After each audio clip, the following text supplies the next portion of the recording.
Hi, Vince. Hi, Carm. Hey, Carm, how are you? I'm like his administrative assistant. Does he pay you extra for that? Yeah, right. He's the pool boy. It works out even. All right, Tim, you're set.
Hi, Vince, can you hear me okay?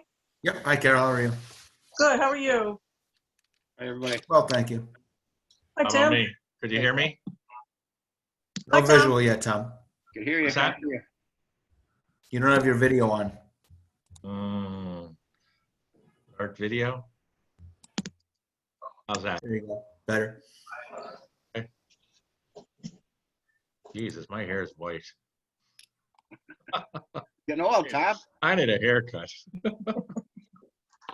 Got my own. Me too. You don't need a haircut, Vince. No, I said I cut my own. That's what I said. Yeah. Oh, well.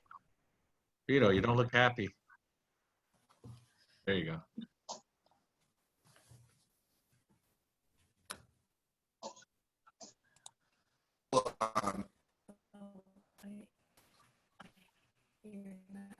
Greenat?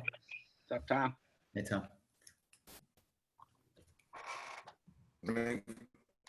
Morning. Hear me?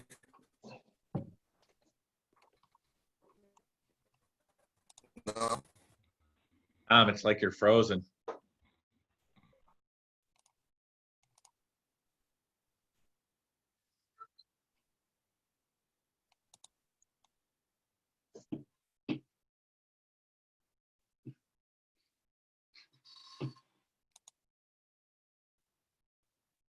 Hello? Oh, Okay. Hi.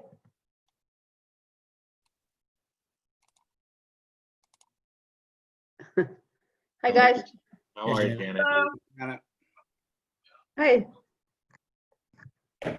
Hey, beautiful day, huh? Oh, my God. Very nice. Yes. Is Vito with us? Yep. Yeah.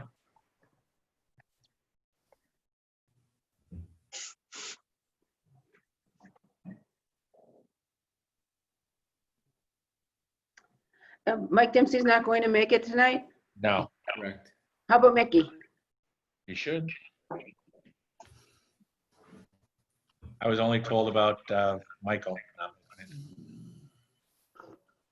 Me too.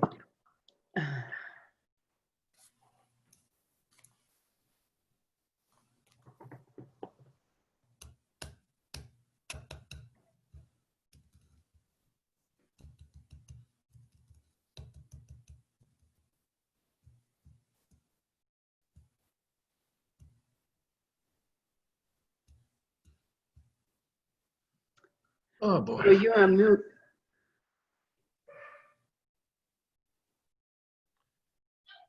Vito, Mickey's coming, right? Okay. So we're just waiting for Beth and Mickey. Yes. I forwarded the Zoom information to Mark Burton as well.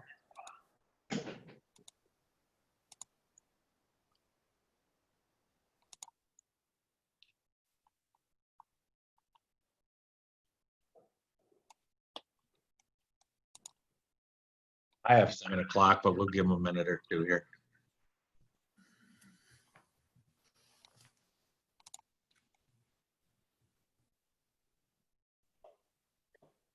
Tell me, what's TCMC? The hospital school? down by the Mercy Hospital. What, hospital? Community medical, the one down over there. What is this? The Commonwealth Medical College. Oh, yeah. It's probably his son's, Janet. Yeah. It's nice. Yeah. Well, thank Is it- you. Is it the Right Center? No. No, this is where they're going to be doctors. Oh, okay. I teach a Right. lot of research. Neat.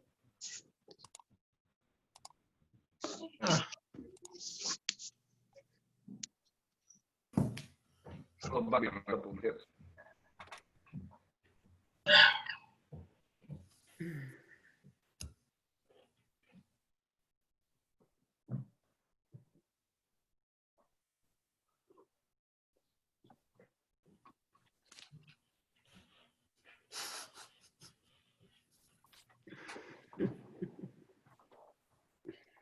care.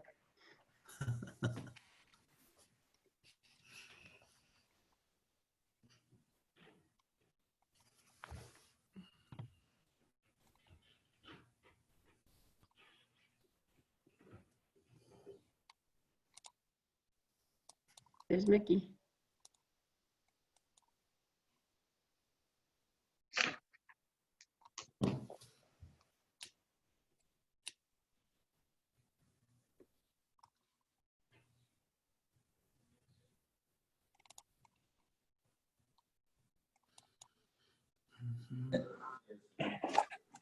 Barry? Oh, I'm here. Al, Hi, Mr. Barry, how are you? sorry, Al, I had a little trouble. That's all right. I trust me, I drove Vito nuts all afternoon trying to figure this out.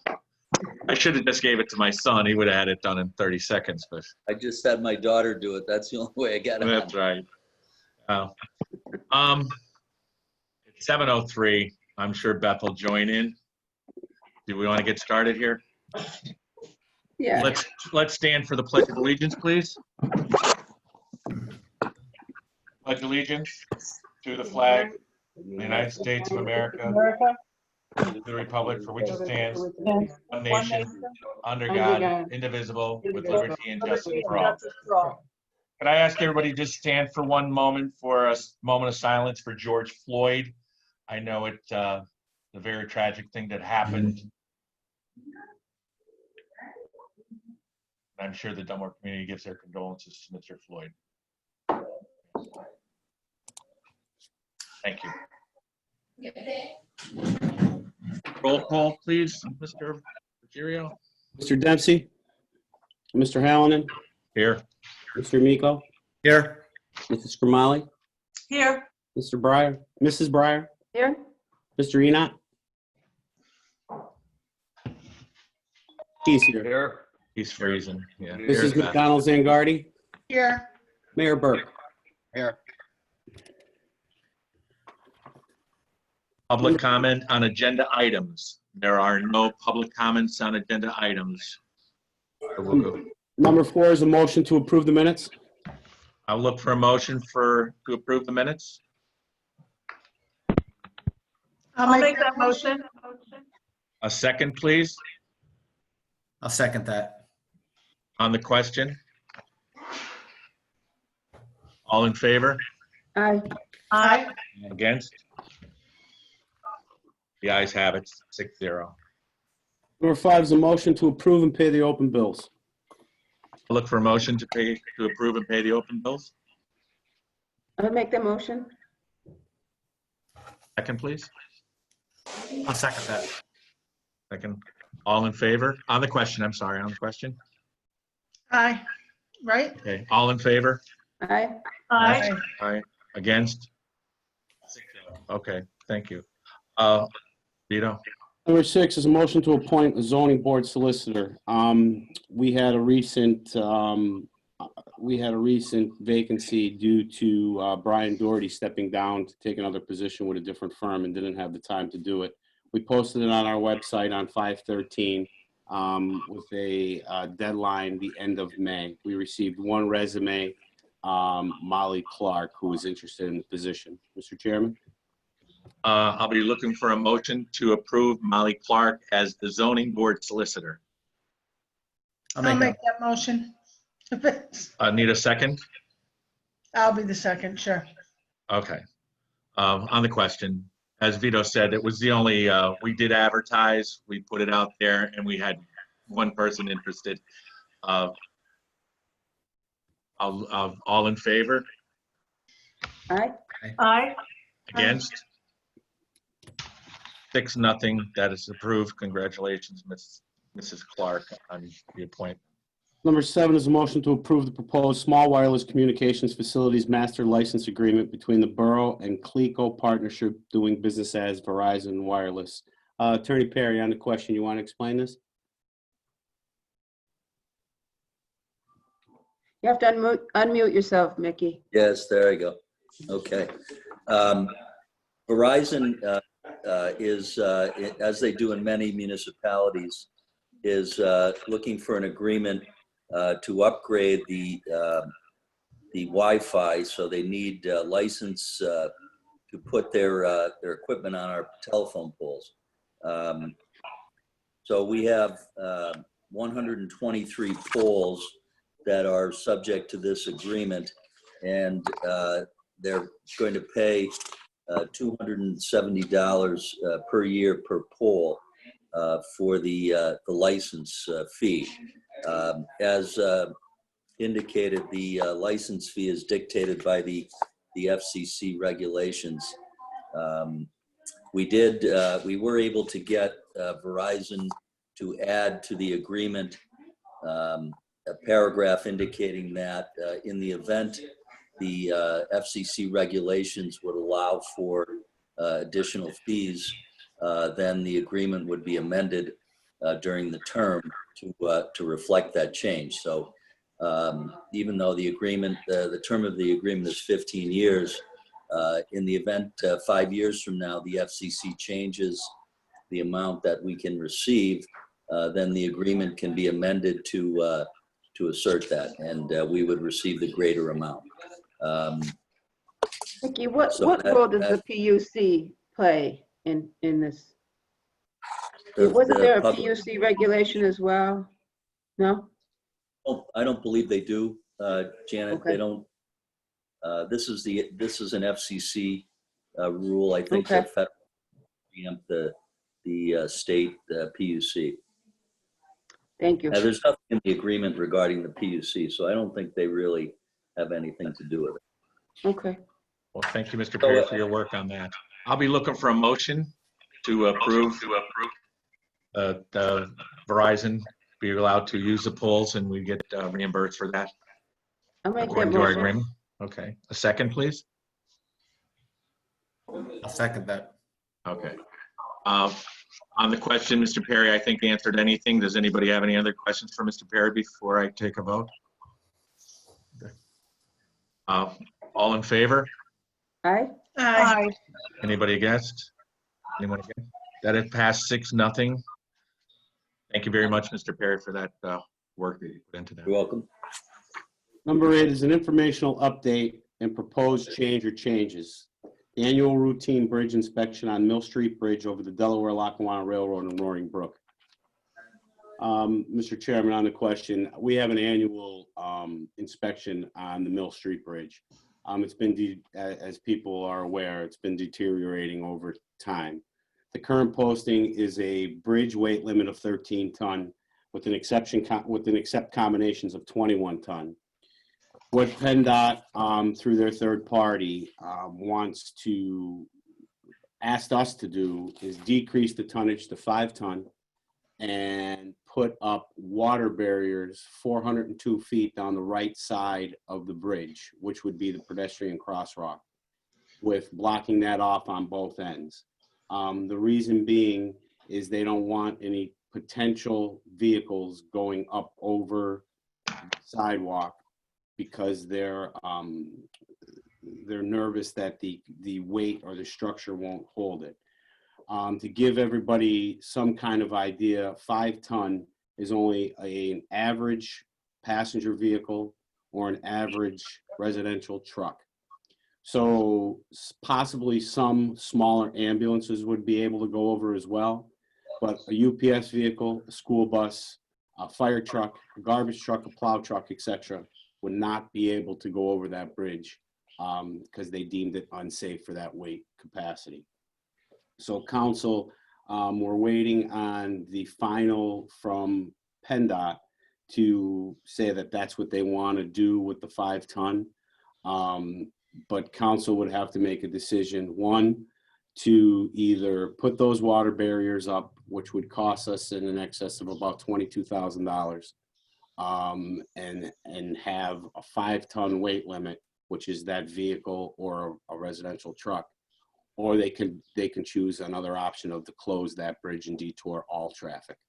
We don't have to make a decision on that tonight, Vito, that we're waiting for the final word from PennDOT, correct? No, PennDOT had 30 days to get us their final approval of what they want done, but the 5 ton and the water barriers, it's that option, or to close the bridge is the other option. And just to give you a little more information on this, we tried, and I've had meetings setting up, I want to say, if I'm not mistaken, maybe 3 to 4 years, 5 years ago, to enter into a program with PennDOT where we would pay 5%, turn everything over to PennDOT. I don't even know if that program still exists anymore. They would take over everything from the engineering to building, and then eventually turn the bridge back over to the borough. The problem with this bridge is, obviously it's deteriorating, but there are 3 independent structures on that bridge. There's, if you ever look underneath, that's just not one bridge, as you know, anybody that's passing over it thinks. There's a railroad bridge there, and it has 2 separate structures for the bridge that goes over Roaring Brook. So I think at the time we might have been quoted, I'm just guesstimating 12 million or something like that to replace that whole structure, which would have cost us 5% at the time. Now you're talking, obviously things increased. I don't think we could ever take on a whole bridge replacement as the borough ourselves, but it's something that has to be done. I mean, the safety of the citizens that live there, fire, ambulance response, we're gonna wait on the PennDOT report and see what happens there, but that's more or less, we've looked into it. We're trying, I don't know if that's, if it's dead in the water, as to say, but it's maybe something we could still talk to PennDOT about and see if that program is alive. I think it had something to do with, we weren't eligible for, they did a study on how much wages of the income of the people that lived in that immediate area. And I don't know if it qualified. I don't think it qualified, but we got to look at something else. Maybe get help from the state legislators or something, but I don't think we could ever take on the burden of replacing that bridge ourselves. Vito, did you and I not talk about the state recommends it closes or it gets repaired, and since we can't repair it, it should be closed Well, and vehicles what rerouted? What I omitted was, I asked when those water barriers are about 1,350 ton. So the way the weight distribution is calculated, that it's 300 pounds per linear foot is what those weighted, those water barriers are going to be, which that bridge in capacity will hold that. They can suggest that. So I asked them what the longevity of that being, you know, that fixed for, because my concern was everything's going to go to the left and compromise the other side, opposite the passenger or the pedestrian crosses. They gave me an estimate about 2 to 5 years. We would probably have to decrease the bridge to 1 lane. To give everybody just some information on the bridge, the railroad company built that bridge in 1915. So when they built it, it was in an agreement in September of 1915, that they turned it over to the borough, and the borough would maintain it thereon. So there was a lot of lore that we did own the bridge, we didn't own the bridge. I have the document from PennDOT that the bridge is the borough's. So it would be our decision on what to do for that bridge. I think obviously we're not going to do anything tonight with motions or anything, but just information, and we pass it along. And let's see what PennDOT's final word is, which obviously it's not going to be good. You want to move it on, Vince? What are water barriers? Like those big Jersey barriers, you know, the big concrete barriers that you see in the middle, like the highway dividers, Oh, yeah. but you fill them with water. Oh, what's the purpose of that? In case someone hits them? Yes, It's safer? yes. But what are they From my made of? understanding, PennDOT likes to use that a lot, the water barriers.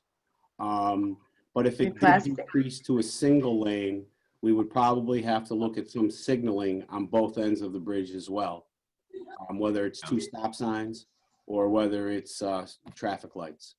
So Vito, if we go sorry. to this situation, then are you saying fire trucks won't be able to go over the bridge? No, ma'am, they're So how will the fire trucks get there in the event of a the fire? detour would have to go down Wheeler Avenue to where Hiles used to be, take Yeah. a left, down Yeah. to the bottom of the hill, and they can't go straight because that viaduct is only 10 feet. They would have to go right at the Little League, left at the new bridge they just put in, 2 blocks up and take another left into Bunker Hill. Wow. The response time would be horrible.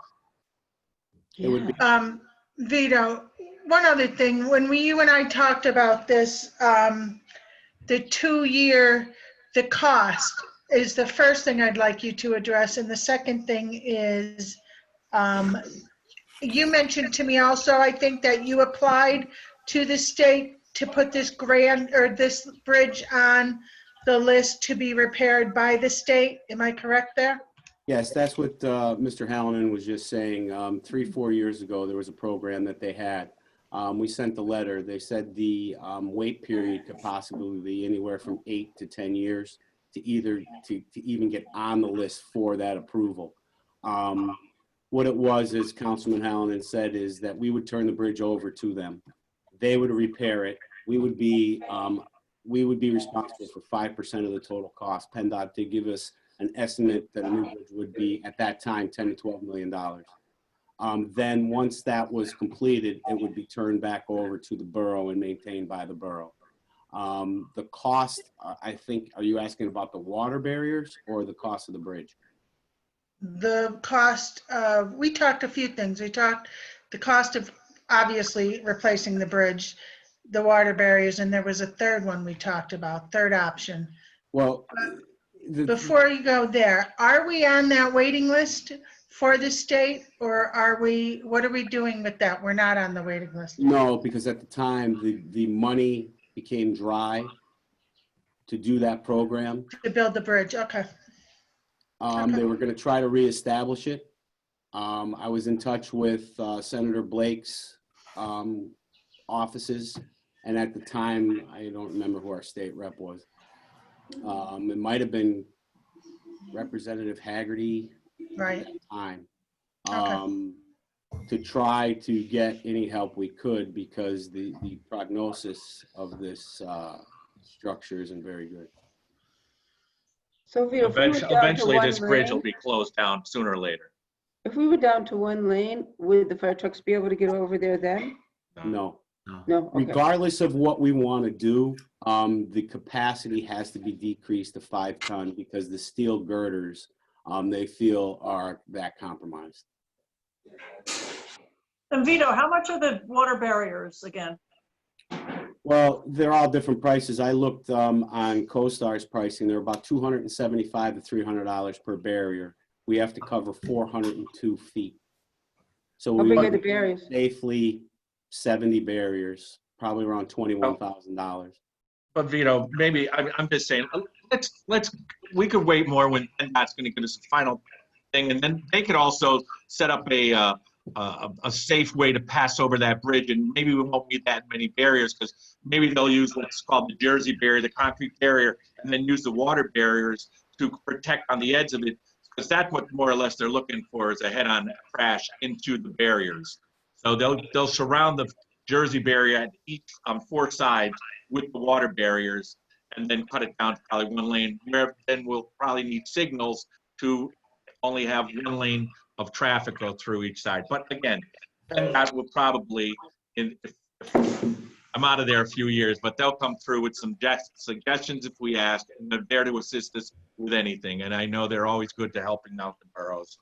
So I agree. we could hand with anything they do there. Okay. Should we, get in touch with our state rep? Absolutely. We could Kyle? send, Vito, I'm sure we tried this. They know about, they're going to get the inspection. They'll even, when they come with the inspection, if again, I'm not mistaken, I'm out of there a few years, they might even say, hey, listen, this program's available. That program's available. This is what we could do to help you, because it's to rehabilitate the bridge is, in my opinion, isn't going to happen. They're going to have to build a new bridge. So I would like the wheels to turn, where at least now we could get over with this bridge and put another bridge alongside of it, that a permanent structure. I don't know where the best, entrance exit would be, but for them to knock the bridge down, and it would take 5 to 7 years to build a bridge, easy, by the time they go through everything. And that's being kind. The problem is you're dealing with the waterways that you need a permit, and you're dealing Yep. with the railroad that you need a permit. So anything done is governed by the PUC that PennDOT has to do. So they have to get approval from both the railroad, and because it's still an active railroad, and the waterways because of the Roaring Brook that runs underneath it. Vito, could you arrange a meeting for PUC, or I'm sorry, the PennDOT to come into one of our exec sessions and explain all this to us? Especially with the time limit and the time urgency of the time, I'd like to really stay on top of this and keep it in the forefront, at least to know what's coming sooner, obviously, than later. What I just told you is I'll get PennDOT there, but they're going to say the same thing. And the time frame is we have to wait the 30 days for PennDOT to respond to us. So once PennDOT gets that final approval, what their recommendations are, they're going to say, yes, this is what you need to do. Now you can do the latter of the two, which is close it, but that's what their recommendation is. There's a report, I believe I sent to everybody, that PennDOT furnished us. Yeah, but Tom Hallinan just talked about maybe there are some programs that we could avail ourselves of. Maybe if they Yes. came in and talked about that. Sure. And we probably could talk to Senator Blake and also Representative Mullen about that. Yeah. I'm sure even the county could probably get involved, and they can help us too with anything. Hey, we'll take it from anybody. We're not shy, you know. So, if there's not any more questions about that, okay. Number nine is an informational update and status for the letter to DEP regarding the Keystone Sanitary Landfill Expansion. Mr. Perry, would you like to make a statement about that, please? Sure. Well, a draft of the letter has been circulated among the council members at this point. We have until June 30th to send the letter. So it's in the process at this point. Well, we did get some pushback. Can you explain that situation? Well, Keystone does not want the Borough Council to send the letter. So we've been discussing that issue with them, with potential litigation threatened by them if we did send the letter based on the prior landfill agreements. So that's where we are at this point, and no decision has been made with regard to what is going to occur. As I said, we do have the draft letter, and we have until June 30th to send it. So it's up to council. Well, council already voted to send it, Mickey. I mean, we Pardon voted me? on that. Mickey, council already voted on to send I it. understand that, yeah. So, I mean, I think that's a moot point. We were 7-0 on that. So, we just That's need correct. some timing. And in your opinion, do you think that litigation would be successful? If we By could- them? No, I think the agreement, the 2014 agreement, I believe, permits us to make any type of comment we want. Or that is, the council permits the council to make any type of comment they want with regard to the landfill and any expansion of it. So I Thank don't you. think they would be successful. Thank you. That's all I had. Vito? Number 10 is public comment. We received 2 individuals that sent in questions. Councilman Hallinan, you have them in front of you. The first is from Mr. David Johnson. He has a few questions here. Reeve Street, north and south as it crosses over Shirley Lane. At some point in time, the borough had a 2-foot wide strip painted in the driver's lane on each side of Shirley Lane intersection with the word stop painted under the stripe. This should be repainted now, not wait for someone to get hit. They just don't stop. I think, Vito, we're addressing that as the DPW will. That might get Stop. done as early as tomorrow morning. Okay, thank you very much for that.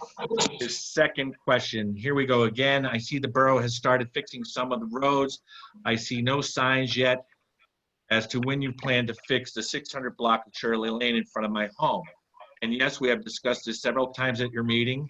Just give me a date so I know when it will be done this summer. Mr. Ruggiero, do we have anything from the DPW on that? They're not actively paving. The paving you see on Reeve Street is Lackawanna County paving that. We're filling potholes per se, but we're going to try to put together a comprehensive plan for our guys to do it, not a third-party vendor to come in and pave our roads, but to repair anything that we can, we're capable of. But the paving you see is Lackawanna County doing it. Okay, but so our guys could fix this, correct?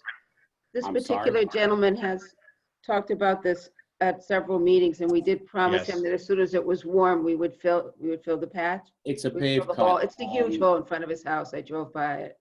Yeah, I believe it extends off a pave cut. It has to be cut out. I will go up there with our DPW foreman again and have them and ensure that something gets done. Thank you. Thank you. Thank you. Janet, this one's for you. For Mrs. Breyer, the borough has now hired a treasurer at a salary of $57,000 per year.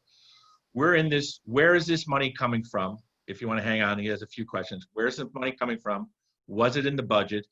I have seen your April treasury report showing income short by $462,000, and your expenses were over $56,000 for a total deficit of $519,048 so far this year.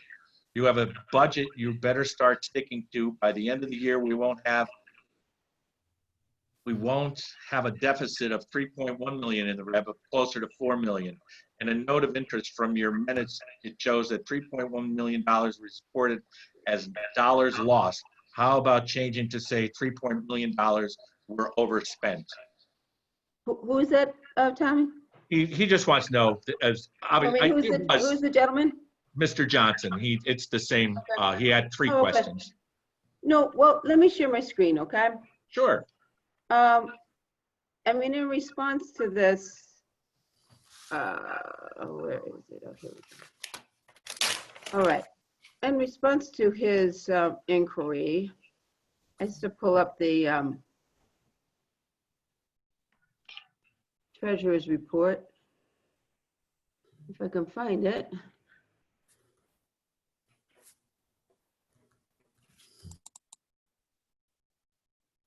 There it is. Okay, so, you know what, I have to do it a different way. Hang on one second. I mean, I don't mean to put words in your mouth, Janet, but I'm sure he was budgeted for. And, but the other parts, I think you could want to answer there with the shortcomings and. Sure. And. Yeah, well, here's the story. As you said, to me, truthfully, Mr. Johnson, there is no budget because nothing, for the past couple of years, the budget was, I mean, to put it mildly, misstated every time we went to a council meeting. So, and then there was no budget this year. For whatever reason, whoever was supposed to make it for 2019 never did it. So we don't have a budget. We never had an FTE budget, a full-time equivalent budget. We have I wanted to introduce our new treasurer. His name is Mark Burton. He comes with many, many years of experience in government, and we're very pleased to have him, and he's really finding his way. So as Tom said, and again, like this is something that I have to rely on the people who came before me to say is that we had it budgeted $57,000 for that new treasurer, and he has been hired, and he's doing a good job, because really this is a very large hole for him to climb out of. This is the January through May budget, and again, not budget, financials, because we can't give you budget information because there is no budget. So he and I will be working diligently on that to make it a realistic budget for 2021. And in the meantime, I wanted to give folks at least an idea of where we are with respect to last year. So if everyone can see my screen, can you guys see my screen now? The budget? Or no, the financials? No. Okay. So, no, you can't see it? No. No. Oh, darn. Let me see.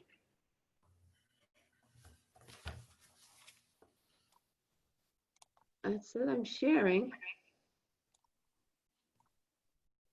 It just shows the budget agenda. How about now? There it is. All right. Okay, great. So here's the financials, and it gives you the January to May of 2020, January to May of 19. And this is also on the our website, correct, Vito? Yes. So that, if you wanted a copy, you can just go to the website. There are a few things I wanted to point out. This is, of course, on any financial statement, it's the revenue first. It's the Dunmore Borough profit and loss, recycling. Some of these line items are a little bit hard to understand, or they're misleading, because, for instance, this line item, the tax anticipation note, last year we took out $1 million. And this year we only had to take out 575. 479 of that was for a missed pension payment for 2018. So we had to pay that in 2019 or 2020 after the state came in and ordered our books.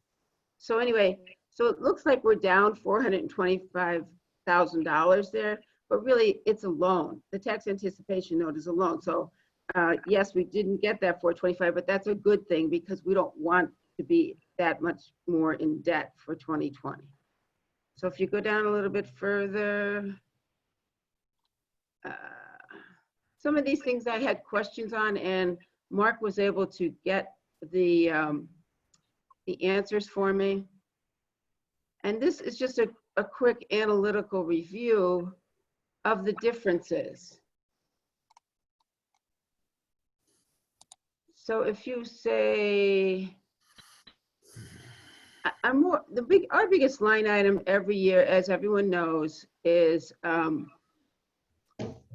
the salaries. I mean, on almost anyone's profit and loss, the biggest line items are wages. So here's police salaries. They're $83,000 for the first 5 months of the year. They're $83,000 more than they were in 2019.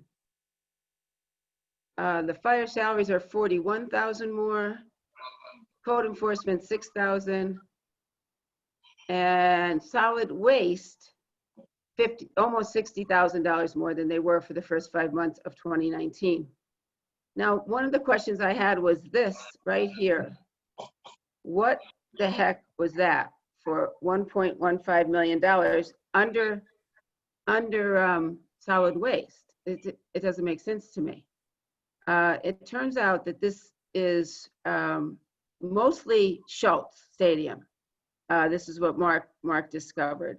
So, that is a capital purchase, but it's certainly not a capital purchase under solid waste.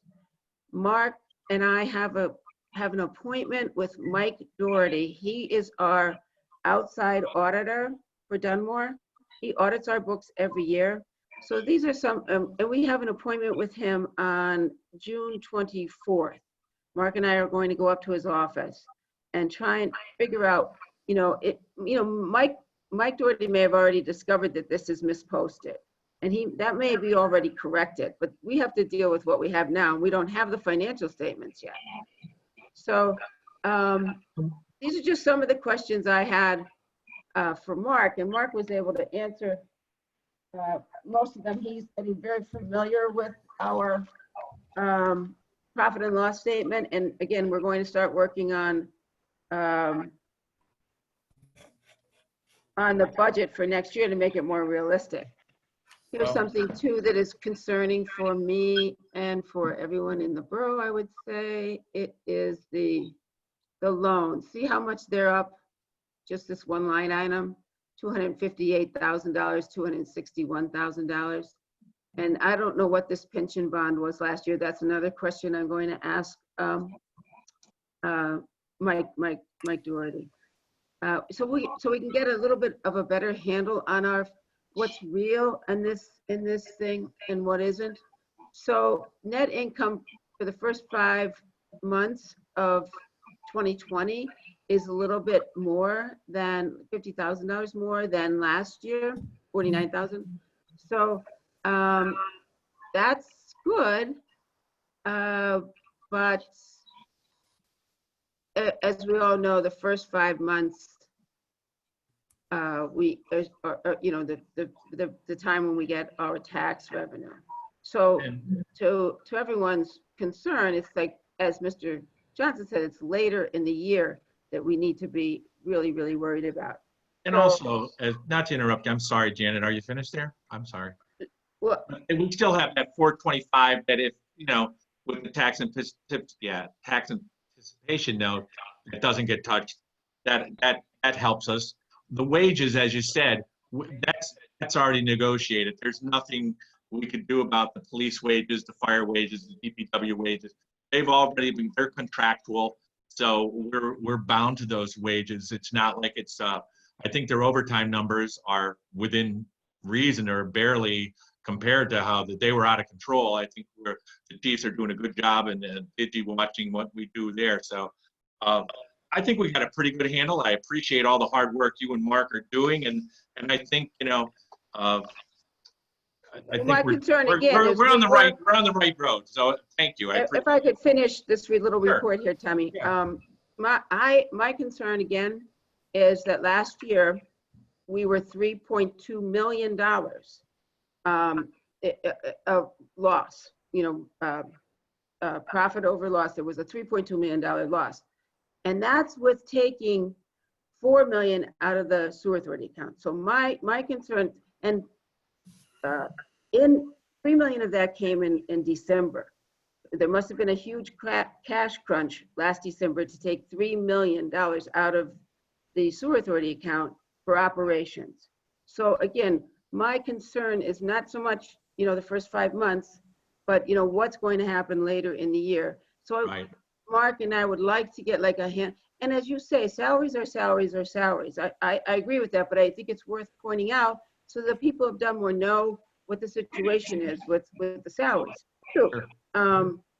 Because it is one of the biggest line items that we have. As you can see, this pension contribution line right here, see that? Yeah, $500,000. Now that's where that 479 is, but it's also, we decided so that we wouldn't have this huge payment at the end of the year, that we would pay $36,500 a month into the pension so that, maybe it would mitigate some of the cash flow issues in December. So we've been paying $36,500 a month into the pension contribution, and hopefully that will mitigate some of that situation that must be occurring at the end of the year. Again, this is my first year, my first 5 months. I don't really know what happens at the end of the year, but when looking at prior financial statements, it's pretty clear that there were huge deficits going on in the end. Also, Janet, though, we are also, a credit to everybody on council here that we are looking at refinancing, or even, we're waiting for those people that are putting in their bids for that too. So that could help us saving a lot of money there also. Sure, that would be great. Yep. Okay, that's all I had. Thanks Okay, everyone. thanks, And I Janet. hope that answered your question, Mr. Johnson. Mr. Johnson. Yeah, I hope so. And again, Okay. if you want to call me, anybody can call me anytime. I could give you my cell phone number, and you're welcome to call me. It's 570-212-2590. Thank you. Janet, would you return the screen, please? Pardon? Do you have to return the screen here? So Oh, sorry about that. Yep. Let me stop sharing. that's all right. Thank you. How's that? Perfect. Next is from Mr. Gary Duncan. head of the Dunmore Neighborhood Association. Good job he always does. He writes, I hope all of council is well. A few questions. When I am engaged in the Commonwealth of Pennsylvania Aging Board or Director meeting, we utilize Zoom or Skype. We have approximately 15 to 40 people, occasionally more, for our meetings. All members in real time are allowed to ask questions and clarify any answers that may be misinterpreted. I am attaching a link for the Zoom meetings pricing, and I trust you are already aware of the pricing. I would hope that for the future meetings, those who opt to view via Zoom would have the ability to actively participate in the questions, concerns that we have. Garrett, thank you for that information. I'm sure Vito got it also. Let's hope that we're green by next month and that everything will be back to normal. We pray to God, okay? Will the new borough treasurer be offering a report for future meetings? I think we tried to get him in tonight, didn't you, Janet? Try and get him on, but I don't think You know, he's going to, I gave it this month, but he's going to in the future. We've talked about that. Okay, thank you, Janet. Has the borough had any contact with Attorney Shrive or the Scranton Sewer Authority? Attorney's fees, final date of SSA deal, any update would appreciate it. Beth, you're our liaison there. You have any updates on that? That is, the June meeting was postponed. I can certainly reach out to him tomorrow and have something for next month's meeting. That's not a problem at all. I'll Okay. definitely do that tomorrow. But June's meeting canceled, and if I'm not mistaken, it is canceled until August, but I will double check that. Okay? Thanks, Beth. I appreciate that. There are Thank numerous, you. thank you. Number 5 from Mr. Duncan. There are numerous utility markers on Barton Street. Can someone please let me know what work is going to be done there on the street and a timeline? Vito? I spoke to Mr. Duncan today. Mr. Lawrence called Pennsylvania American Water. They're fixing a collapsed basin on Tripp Street. That's why they did a one call to see where everything was. Thank you, Vito. I have, and on that note, just so everybody knows, oh my God, it broke my heart. There was a being black top and PennDOT and everything down on the bottom of Delaware Street between Adams and Jefferson, brand new paved, and there was a home with a sewer break, and they had to dig up the street. Broke my heart. All right, this road isn't even paved a month, I think, or 2 months. So They're back out there today, though. yeah. So okay. The next one I have is from Leanne Perry. This is a pretty long letter. Please bear with me. This letter is being sent to you to make you aware, once again, of the situation you are all too familiar with. Illegal use and abuse of ATV vehicles riding on streets of the Dunmore community. I will only address my neighborhood, which is very dangerous. Every single day of the week, weekends being the most dangerous and unsafe for anyone to walk the streets, let alone come out of their house. We are met with quads and dirt bikes driving at extremely high rates of speed, driving down the public borough road in front of my home. If that is not enough, most times one of the ATV drivers will find enjoyment by veering off the public road and onto my personal property and decide to spin out while doing so. With the tires of the ATV will kick debris, which they know fly up in the air and land who knows where. I have cameras installed on my personal property and have numerous clips of erratic and dangerous actions of certain ATV drivers. I can share those with you if you'd like. I would also add there are some ATV drivers who respectfully drive by slow and do not speed on the public road, but it is disrespectful. But it is the disrespectful drivers who also outweigh that. These actions from these ATV drivers will begin approximately about 11 a.m. and will be continuous to about 3 a.m. the next morning. All day long, quads and dirt bikes drive up and down, driving irresponsibly, dangerously, and erratically. Yet you choose to do nothing as council to rectify this dangerous situation. I have also brought to your attention that with this behavior, gunshots were being fired hours on end, and who knows which direction the gun was being aimed. This happens more at night, so add the darkness to the aim of the shooter. If you ask me, that person should be mentally evaluated. For years, this was brought to your attention and nothing was done to make my neighborhood safe. I ask you why. What is it going to take for you as a member of council to come up with a solution to make my street safe? Is it going to take someone getting hurt or a loss of life for that to happen? Are you prepared to take that responsibility, the legal responsibility, the personal responsibility, and the remote emotional responsibility if someone gets hurt? That no one will get to you the most and that will get to you the most and it will never go away. Again, I ask you, why do you choose to protect the illegal use of ATVs on public roads? Whatever your reason, is it worth it? Last week, 2 signs of no ATV riders were posted on my street. I reached out to Mayor Tim Burke, who took his first step to help with the situation, but the signs have done absolutely nothing because they are not being enforced, which is the most critical part. A cop car makes an occasional pass through the street, which will not fix the problem either. Enforcing the law is the only answer. I have to follow the law of legal and illegal, and maybe if I became an ATV owner, I wouldn't have to do that. I can easily make complaints to Dunmore police every single time I hear an ATV going down the public road, but I do not, out of respect for the Dunmore police that are busy with other issues, and if the driver is respectfully going down the road. But when I have to call for safety concerns, I am met with disrespect and ignored, and again, nothing being done. Why and who gets to decide that? As members of Congress who are willingly choosing to protect ATV riders over safety, you are not protecting the ATV drivers either. I suggest finding a safe solution for everyone, if this is what you want for our town. Find an entrance to the wood for free access for the ATVs and make sure that the road is safe for the drivers, their trucks and trailers until they reach the point of unloading off a public street. So with protecting the ATV rider, it also comes with responsibility of seeing it through.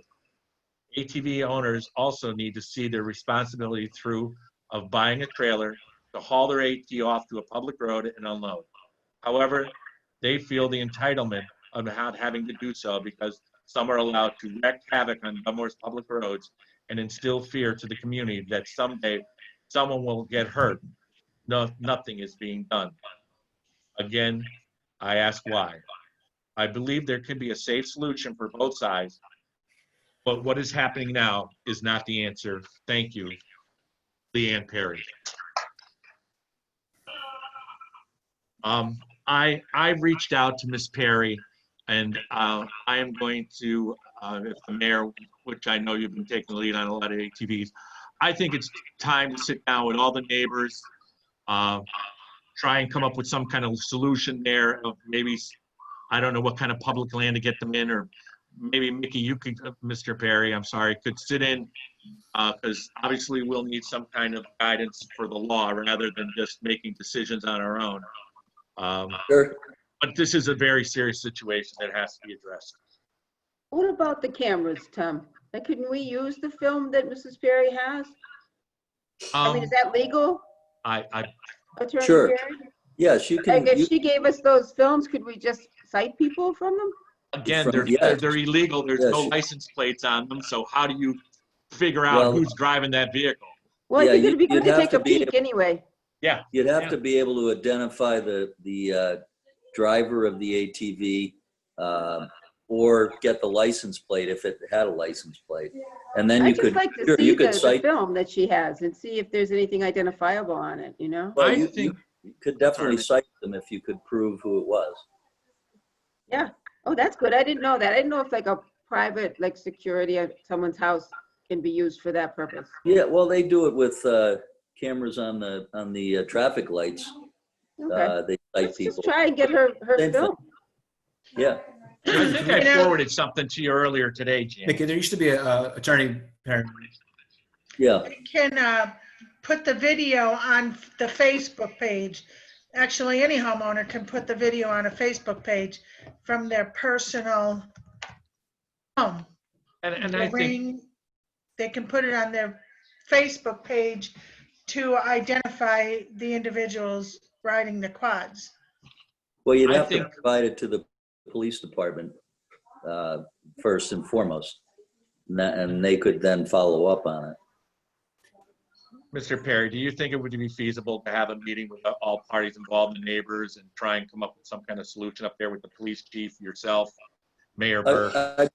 I'd be happy to do it. As everyone knows, this is a major problem in all municipalities all over. It's illegal to ride these things on the roads, but the police are not allowed to chase people riding them. Many times they don't have license plates, so you can't identify who it is.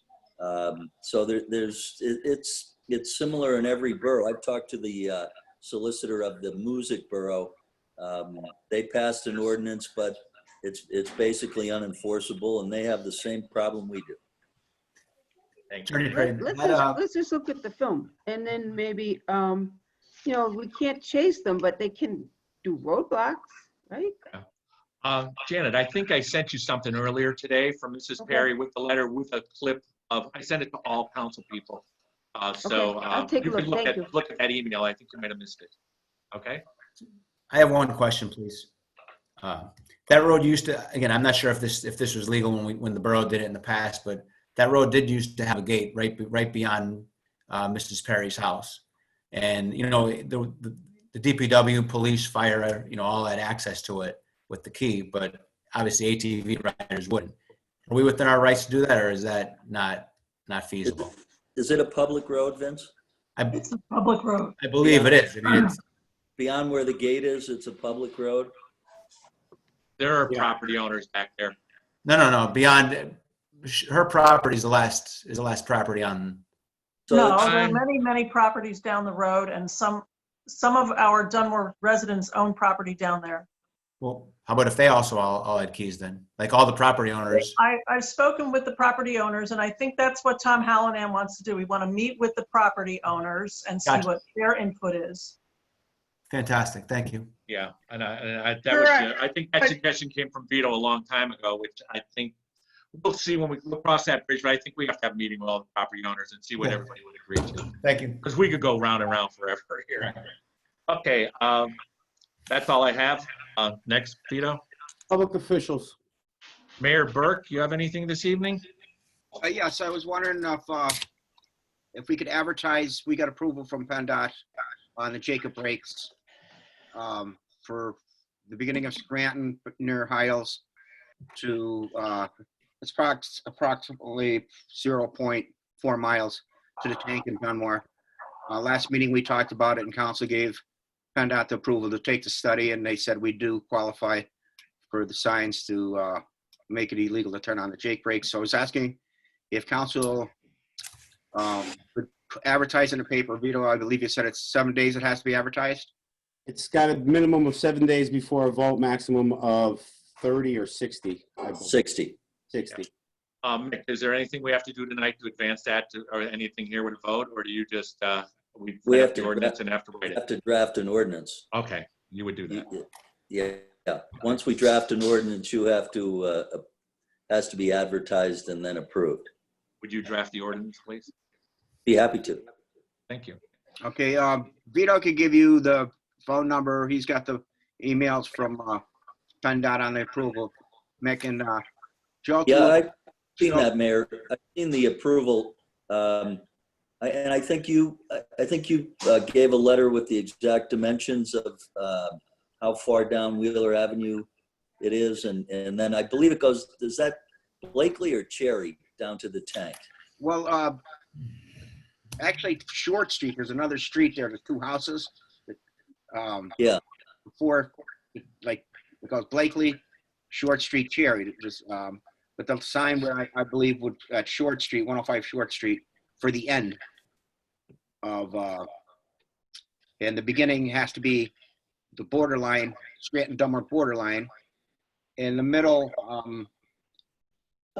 the address of 615 3rd Street is the next building down from DePietro's. And that's where they violate it the most. They'll speed up just to get Right. corner where there's no way they can make the turn driving that But- fast.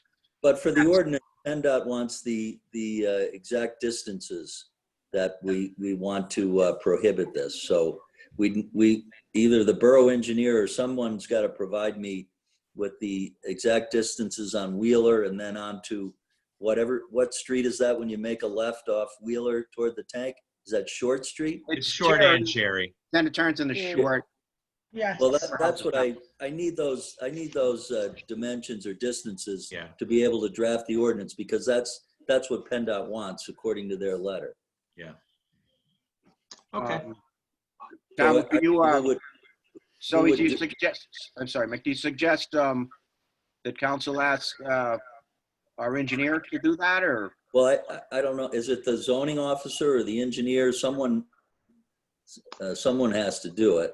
I'll check into that tomorrow, Mick. And also, if I'm not mistaken, I thought Mr. Toludo from PennDOT Traffic gave us the placement of the signs. And if not, I'm sure they would. So I'll get the dimensions of where they want them placed, or where they did the study to approve where the sign placements will be. Right. I mean, that's what their letters say. Give Right. us the distances and then we'll tell you where to put the signs. Okay, I'll take care of that tomorrow. Okay. Thank you. Okay. Um, Anything more, Mr. Burke? Mayor? Yes, I mean, and the ATV problems, I mean, obviously, we're not gonna stop them all. There's always gonna be people that's gonna be breaking the laws, no matter what the laws are. We wanna keep the roads of Dunmore safe. I have nothing against ATVs as long as they're taken on a trailer or back of a truck, and off the streets of Dunmore. I just don't wanna see somebody get hurt. We had the terrible accident last year, and we all know what's gonna happen again. I pray to God it doesn't, but it's happening in all these towns across the state. You see it every year, especially in the summer, somebody gets injured very bad or killed. But it's illegal to drive them on the streets, period. I mean, I thought the Taylor, last year I tried to get the Taylor ordinance passed. Council didn't agree with me, but I think, like, we can't chase them, I know that. But if we had that ordinance passed, I still believe that would be the easiest place to catch them is at a gas station. Because, Mickey, you said we can't stop them at a gas station unless we see them pull in there. But if we follow the ordinance of Taylor, we wouldn't have to see them in there, I mean, pull in there. If we saw them in there and the gas station served them, then they'd be breaking the law. So, you wouldn't even have to see them pull in there. You'd be,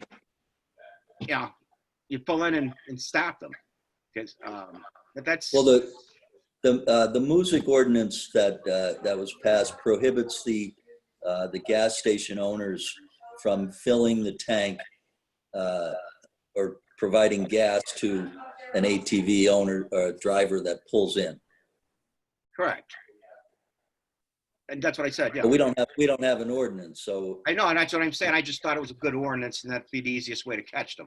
Because gas station, they all have to get gas. I mean, when I drive by Wheeler Avenue, I mean, I don't drive the streets all day, but I do see a lot of ATVs at the gas station in my neighborhood. I have people tell me they see the gas stations at the gas station up on Drinker Street all the time pulling in there. But if, like I said, if we don't see them pull in, you said it's illegal to stop them, even though they're not there on a truck or a trailer. But I mean, I'm saying is, if it's illegal to sell gas, then we could pull in whether we've seen them or not. And then obviously we'd have them without a chase. That's all I'm saying. Yeah, you'd have to pass that ordinance saying it's illegal for them to fill up at the gas station. Right, exactly. And Can that's you all. get a copy of that ordinance, Mickey? We got a copy from Music. Okay. I think So can we share that? It's a just month me? or I think a couple of months ago we sent it around, I believe. I have it in my files. Yeah, it should be in our files because I got it last year sent to the borough too. Yeah, if you wouldn't mind sending it again. I can't No, remember yeah. seeing it. Okay, Please. thanks. Sure. Because we weren't here last year, so that would help Janet and I. What else? as far as the police department too, I'm having Rich Bart go over the use of force policy, and Sal's been in contact with Chief Graziano, and ours is basically almost the same as Scranton's, especially on chokehold. They're not allowed chokehold, but they're looking to see if there's anything that they might want to add to it, especially with the tragedy with George Floyd, whatever. The police are on top of that, and they would not, obviously wouldn't want that, or anybody would want that to happen in our town or anywhere, period. But they're going to be closely looking it over and see if there's anything, and Sal said he would work with any help he could get from anybody that wants to go over it. I asked Sal to send it to all the council. I don't know if all council got our use of force policy yet. Sent to them an email, but I asked Sal to send it to all the council in case there's something in there maybe you guys might see that you think should change or be added on. That's all I have for tonight, Tom. Thank you, Mayor Burke. Mrs. Breyer, you have anything this evening? No, I just wanted to talk about the treasurer's report, so thanks. Thanks, Tommy. Thanks, Mrs. Breyer. Mrs. Zangardi. I do have a couple of things. One thing I would like to reiterate is the letter we did vote on publicly on the record at the last meeting, sending regarding the landfill expansion. And I just wanted to reiterate that's an important topic of concern for the community right now. And I would like to suggest we follow through with that sooner than later and get that taken care of. The other thing I would like to mention is the ATVs. If you have a good video or a video, you can send it to the police department. They will post it on their Dunmore Police Department Facebook page. If we get to identify the individual with the ATV, they will be cited. So if that's for, especially the Perrys, she mentioned a couple of times that she has a video, and everybody has a video on their house anymore. So if anyone would like to go to that route, just get it to the Dunmore Police Department. They'll put it on their Facebook page, and hopefully they can get caught and get cited. And I think that's all I have. Thank you. Thank you, Mrs. Zangardi. Mr. Amico. Yes, excuse me. I just have one thing. As Attorney Perry stated earlier, a draft has been circulating among council concerning our letter to DEP regarding Keystone's expansion. As far as I'm concerned, the language of the letter can be up for discussion, not whether or not we should send a letter. That was voted on and approved last month, and I believe that we should be sending a letter as soon as possible. That's really all I have this evening. Thank you for your participation, and hopefully we'll be all together again next month. No more Zoom. Yeah, thank you, Mr. Miko. Mrs. Scarmali. I just want to thank everyone who's watching our meeting tonight, and that's all I have for tonight. Thank you. Thank you, Mrs. Scarmali. Mr. Enat.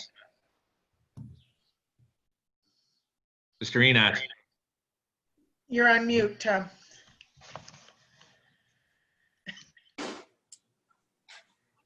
We were going so good.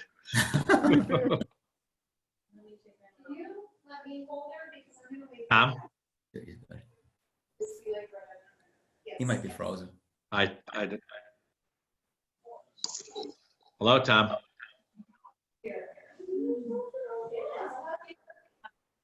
I hate to leave him hanging, but maybe you can catch up. I'll finish up with, I'd like to congratulate the high school graduates of Delmore High School and Bishop Holy Cross. Boy, am I showing how old I am. God, what a terrible way to graduate, but best, and we're supporting them. We, all of council, we put up banners. It wasn't one individual. Everybody was unanimous in putting them up, and if anything more we could do, we would do, but I thought that was just a wonderful gesture on all of council's part to, show some bit of gratitude to the seniors and the, hey, you're there, Mr. Enot? Yeah, I'm good, thanks. You have anything for tonight? No, sir. No? Okay. Also, I just want to tell you, the farmer's market is going to be June 20th from 9 to 1 p.m. at the Fidelity Bank parking lot. Please support the local businesses. Please support our local restaurants and even our little shops through Dunmore Borough. Took a beating the last couple of months, and anybody could just get out there and help them and support them. It'd be very much appreciated by everybody in council and the businesses, obviously, themselves. With that, I look for a motion to adjourn. I'll make that motion.